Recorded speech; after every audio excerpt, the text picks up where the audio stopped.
Well, Frank, thank you very much. Again, my name is Tom Popik. I feel very privileged to be here this morning, not only as a part of this effort today, but also as a resident of New Hampshire. So I should tell you all that I live here in southern New Hampshire in Nashua, and I also own a small business in New Hampshire.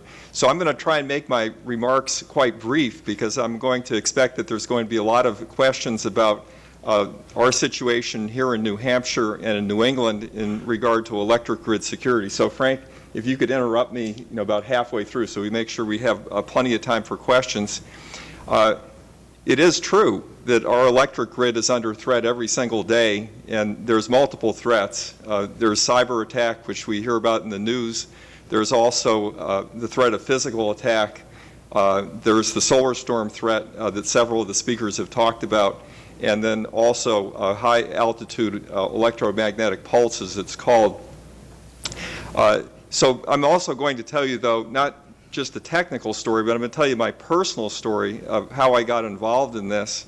I heard about the results of the Congressional Electromagnetic Pulse Commission, and so back in 2009, 2010, I took a personal interest in the subject of electric grid security, and I happened to be on a business trip to Washington, D.C., and coincidentally, I found that there was going to be a very important meeting of a federal agency called the Federal Energy Regulatory Commission during a morning which I was free. And so I showed up at the auditorium for this federal agency about an hour early, and I was one of the first people to get there. And as more and more people filed into the room over the course of the hour, they noticed that they didn't know me. I was a new face. And they would come up and introduce themselves to me. And so over the course of the hour, I think about 50 people arrived in the room, and I met a good number. And what I found was that I was the only private citizen in recent memory to take an interest in regulation of the electric grid for safety and security and reliability at the federal level. Actually, there had been one other person, but he was a federal prisoner, and so he couldn't actually come to the meeting. And the regulation of electric grid reliability in the United States, I think you could call it a club sport. It's a club, and the regulators get along with the electric utilities quite well, but the public really doesn't have that much of a voice. I ended up talking to Joseph McClellan, who was the individual at that time in charge of regulating the grid, and he implored me to participate in the process because he said they have such little public participation when they would have to make decisions. The comments that they would get from the public, which would be mostly the electric utilities, would be unbalanced. And so I became interested in starting an organization, a nonprofit organization that could, as Frank Gaffney pointed out, monitor electric grid reliability at both the federal and state levels from a technical and legal standpoint. Fortunately, I have an engineering degree from MIT, so I was well situated to understand the technical aspects of grid regulation, and was also fortunate to get some legal help. And also I should point out that two of the previous speakers, Ambassador Hank Cooper and Dr. George Baker, are directors of our organization and help out greatly with technical expertise. So as it turns out, we are the only nonprofit group, Foundation for Resilient Societies, that consistently participates at a technical and legal level representing the public in this very intricate process of electric grid regulation for reliability and security at the federal level. And in my capacity as chairman of this organization, I do travel not only here in New England. For example, I've testified about a half a dozen times in front of the Maine state legislature, but I also travel to other states to testify in front of legislators and also visit Washington, D.C. quite regularly. So if you think that government officials in Washington have the issue of electric grid reliability and security well in hand, I have to tell you this morning that that's simply not true. We have an electric utility industry that is very, very aggressive in promoting their own interests, which are minimal regulation.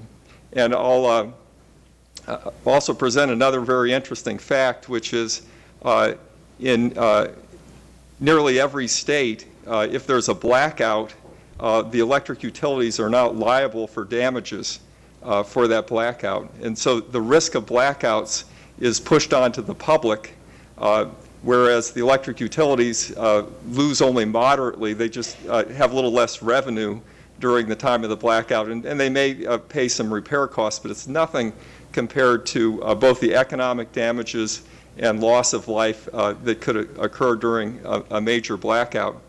As you might imagine, there are very patriotic Americans who become concerned about electric grid reliability and security, and there are a lot of dynamics that are hidden from the public.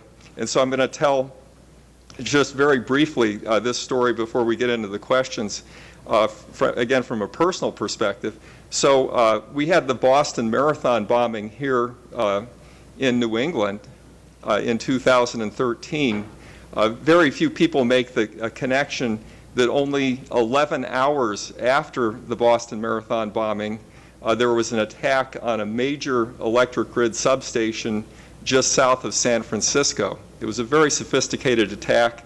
Whoever did this cut the telecommunication lines to the area so that the police couldn't be alerted, and then shot out with an AK-47 rifle 17 of 21 extra high voltage transformers.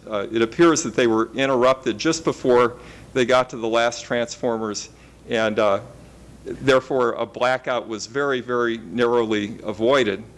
The gentleman who was in charge of the federal agency for grid reliability, John Wellinghoff, chairman of the Federal Energy Regulatory Commission, after this attack got together a team of expert Navy SEALs who went out and visited the site and said that that attack had been conducted in the same way as if U.S. military forces were to attack a foreign electric grid.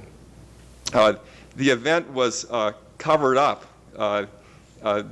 People in the executives in the electric utility industry almost universally knew about this within 24 hours, but it didn't come into public view. From my own personal perspective, I attended a meeting of the North American Electric Reliability Corporation, which is a private group to which day-to-day regulation of electric grid reliability has been delegated to. I attended a meeting in Boston only 3 weeks after that Metcalf attack, along with the attorney for our group.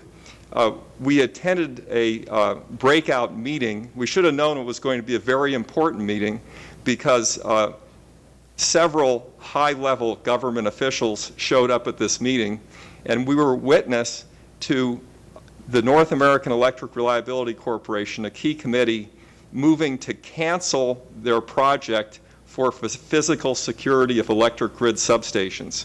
So again, this was 3 weeks after this very significant attack. They had a reliability standard in process for physical security, which they then moved to cancel. Shortly after that, the chairman of the Federal Energy Regulatory Commission announced his resignation.